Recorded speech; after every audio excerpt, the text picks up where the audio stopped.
Primeira carta aos Coríntios, capítulo 9. Não sou eu, porventura, livre? Não sou apóstolo? Não vi Jesus, nosso Senhor? Acaso não sois fruto do meu trabalho no Senhor? Se não sou apóstolo para outrem, certamente o sou para vós outros, porque vós sois o selo do meu apostolado no Senhor. A minha defesa perante os que me interpelam é esta: não temos nós o direito de comer e beber, e também o de fazer-nos acompanhar de uma mulher irmã, como fazem os demais apóstolos e os irmãos do Senhor e Cefas? Ou somente eu e Barnabé não temos direito de deixar de trabalhar? Quem jamais vai à guerra à sua própria custa? Quem planta a vinha e não come do seu fruto? Ou quem apacenta um rebanho e não se alimenta do leite do rebanho? Porventura, falo isto como homem, ou não o diz também a lei? Porque na lei de Moisés está escrito: não atarás a boca ao boi quando pisa o trigo. Acaso é com bois que Deus se preocupa? Ou é seguramente por nós que ele o diz? Certo que é por nós que está escrito: pois o que lavra, cumpre fazê-lo com esperança. O que pisa o trigo, faça-o na esperança de receber a parte que lhe é devida. Se nós vos semeamos as coisas espirituais, será muito recolhermos de vós bens materiais? Se outros participam desse direito sobre vós, não o temos nós em maior medida? Entretanto, não usamos desse direito.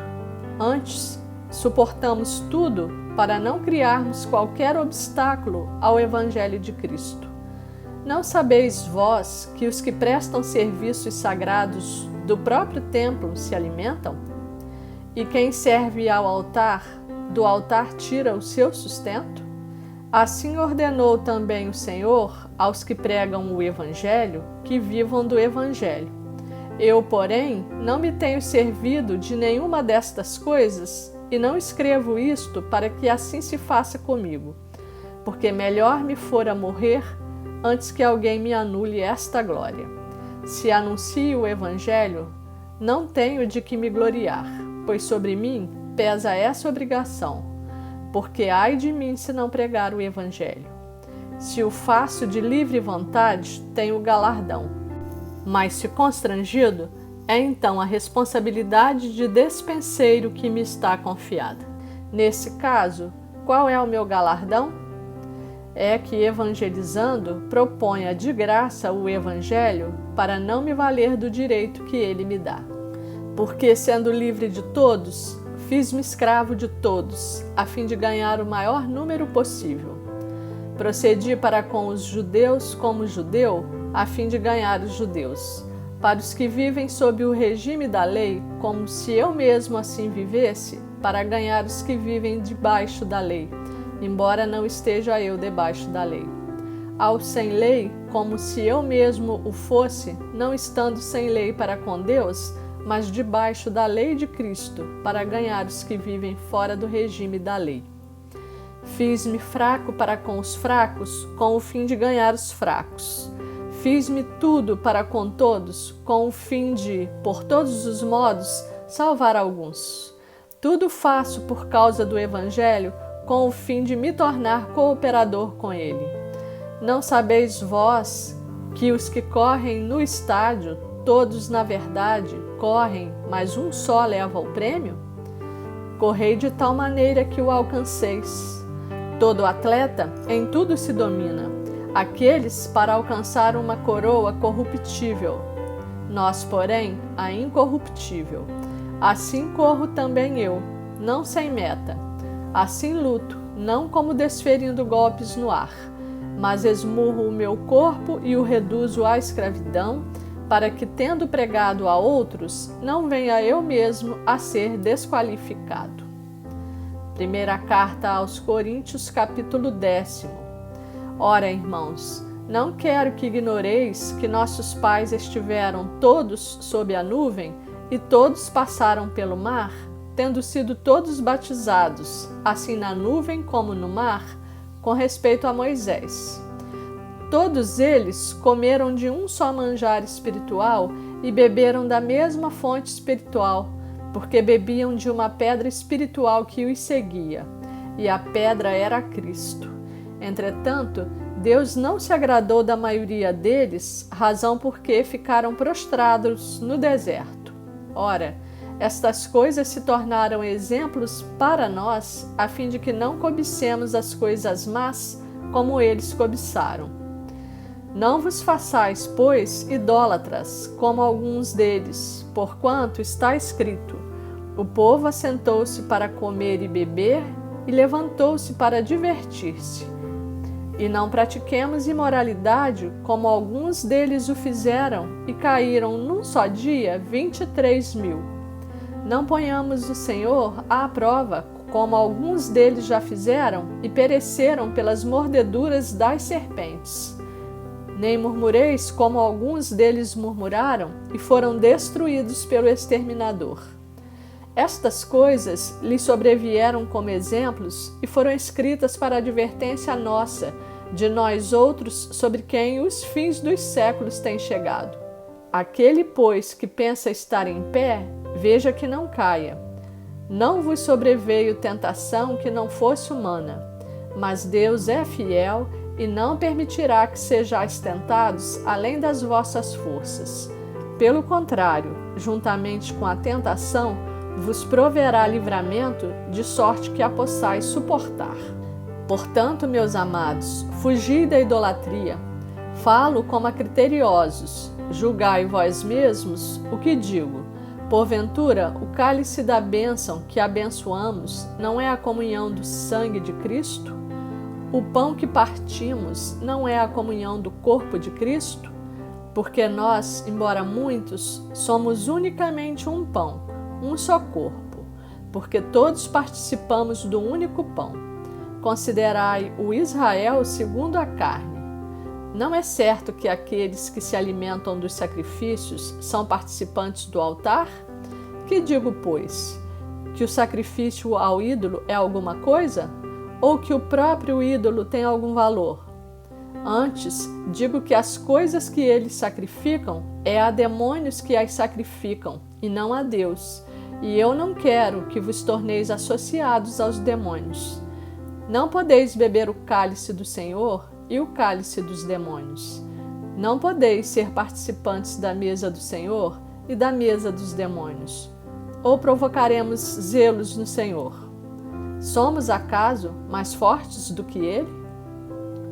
Todas as coisas são lícitas, mas nem todas convêm. Todas são lícitas, mas nem todas edificam. Ninguém busque o seu próprio interesse, e sim o de outrem. Comei de tudo o que se vende no mercado, sem nada perguntardes por motivo de consciência, porque do Senhor é a terra e a sua plenitude. Se algum dentre os incrédulos vos convidar e quiserdes ir, comei de tudo o que for posto diante de vós, sem nada perguntardes por motivo de consciência. Porém, se alguém vos disser, isto é coisa sacrificada a ídolo, não comais por causa daquele que vos advertiu e por causa da consciência. Consciência, digo, não a tua propriamente, mas a do outro. Pois, por que há de ser julgada a minha liberdade pela consciência alheia? Se eu participo com ações de graças, por que hei de ser vituperado por causa daquilo por que dou graças? Portanto, quer comais, quer bebais, ou façais outra coisa qualquer, fazei tudo para a glória de Deus. Não vos torneis causa de tropeço, nem para judeus, nem para gentios, nem tampouco para a igreja de Deus. Assim como também eu procuro em tudo ser agradável a todos, não buscando o meu próprio interesse, mas o de muitos, para que sejam salvos. Primeira carta aos Coríntios, capítulo 11. Sede meus imitadores, como também eu sou de Cristo. De fato, eu vos louvo, porque em tudo vos lembrais de mim e retendes as tradições, assim como vô-las entreguei. Quero, entretanto, que saibais ser Cristo o cabeça de todo homem, e o homem o cabeça da mulher, e Deus o cabeça de Cristo. Todo homem que ora ou profetiza, tendo a cabeça coberta, desonra sua própria cabeça. Toda mulher, porém, que ora ou profetiza com a cabeça sem véu, desonra sua própria cabeça, porque é como se a tivesse rapada.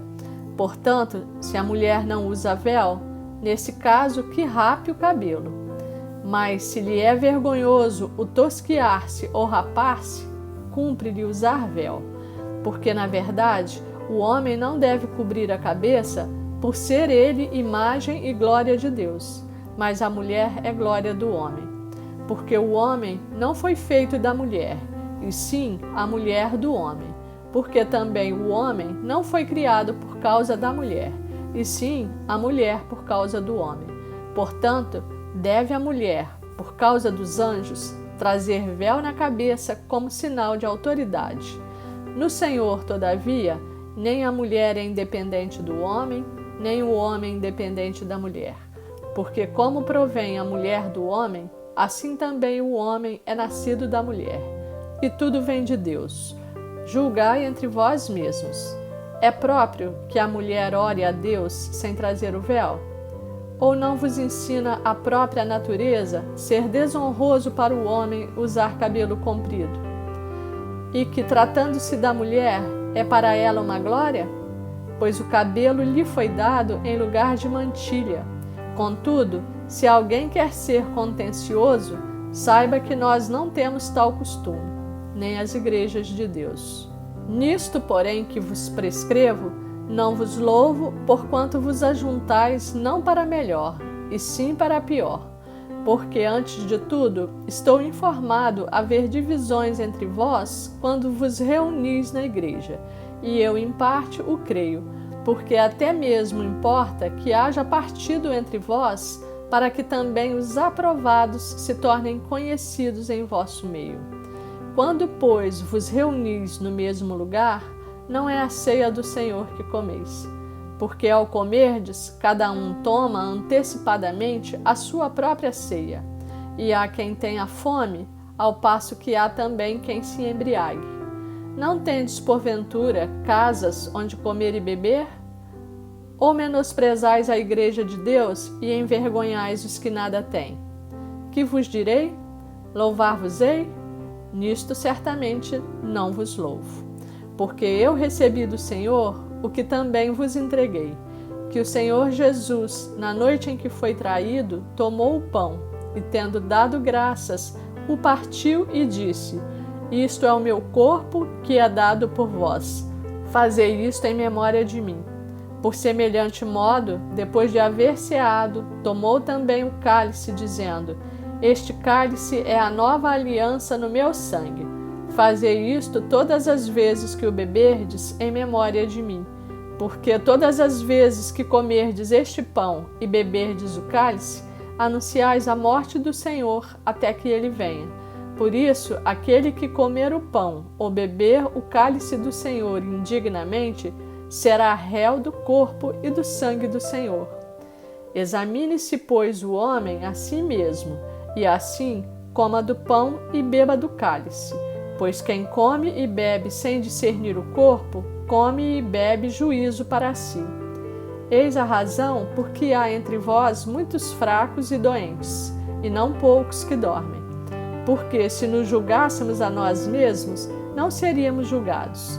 Mas quando julgados, somos disciplinados pelo Senhor para não sermos condenados com o mundo. Assim, pois, irmãos meus, quando vos reunis para comer, esperai uns pelos outros. Se alguém tem fome, coma em casa, a fim de não vos reunirdes para juízo. Quanto às demais coisas, eu as ordenarei quando for ter convosco.